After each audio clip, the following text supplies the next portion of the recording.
इंदिरा एकादशी के दिन ये काम कर देना, मिलेगा 10,000 गुना फल। भूमिका। सनातन धर्म में वर्ष भर में आने वाली 24 एकादशियों का अत्यधिक महत्व है।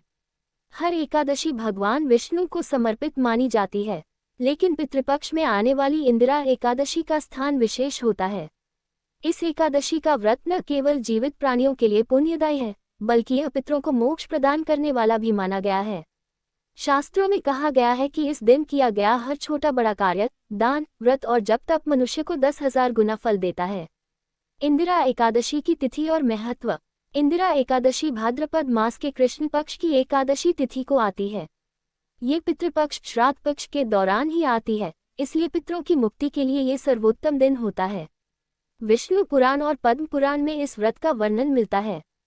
मान्यता है कि इस दिन किया गया व्रत, श्राद्ध और दान पितरों को नरक से मुक्त कर स्वर्ग या वैकुंठ धाम तक पहुंचा देता है।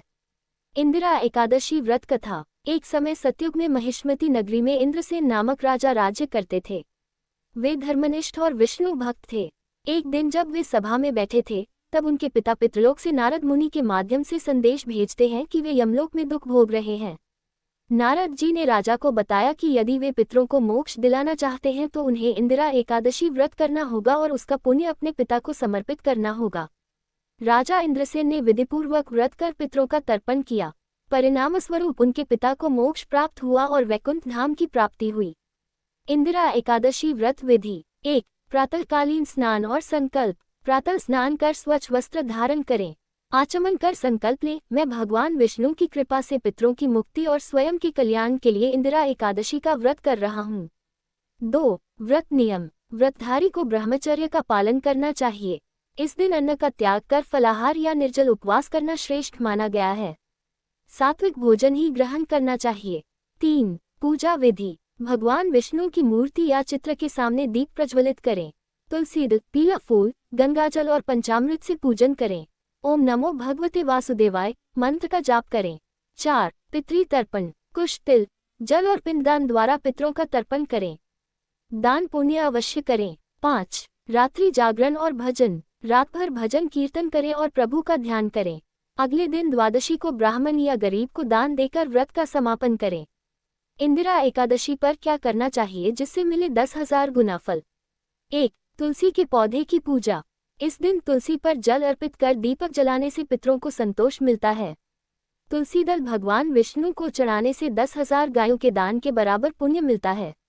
2. पितरों का श्राद्ध। इस दिन श्राद्ध करना सर्वोत्तम होता है। तिल और कुश से तर्पण करने पर पितरों को नरक से मुक्ति मिलती है। 3. गरीबों को दान। अन्न, वस्त्र, धान्य और दक्षिणा दान करने से 10,000 गुना फल मिलता है। ब्राह्मण भोजन करवाने से पितरों की आत्मा तृप्त होती है। 4. गीता पाठ और विष्णु सहस्त्रनाम। भगवद गीता के श्लोकों का पाठ करने से मनुष्य के सभी पाप कट जाते हैं। विष्णु सहस्त्रनाम के जाप से पितरों को दिव्य लोक प्राप्त होता है। 5. दीपदान और भजन। मंदिर, पीपल, तुलसी या नदी किनारे दीपदान करने से आत्मा को अंधकार से प्रकाश की ओर मार्ग मिलता है। भजन कीर्तन करने से मन को शांति और आत्मा को बल मिलता है। इंदिरा एकादशी पर क्या न करें। इस दिन झूठ बोलना, दूसरों की निंदा करना, क्रोध और हिंसा से बचना चाहिए। तामसिक भोजन, मांस, मदिरा, प्याज, लहसुन वर्जित है। पितरों की उपेक्षा या श्राद्ध न करना बड़ा दोष माना गया है। इंदिरा एकादशी का वैज्ञानिक दृष्टिकोण। धार्मिक दृष्टि से ये दिन पितरों की आत्मा की शांति का प्रतीक है। वहीं वैज्ञानिक रूप से यह समय ऐसा होता है जब वातावरण शुद्ध और ऊर्जावान माना जाता है।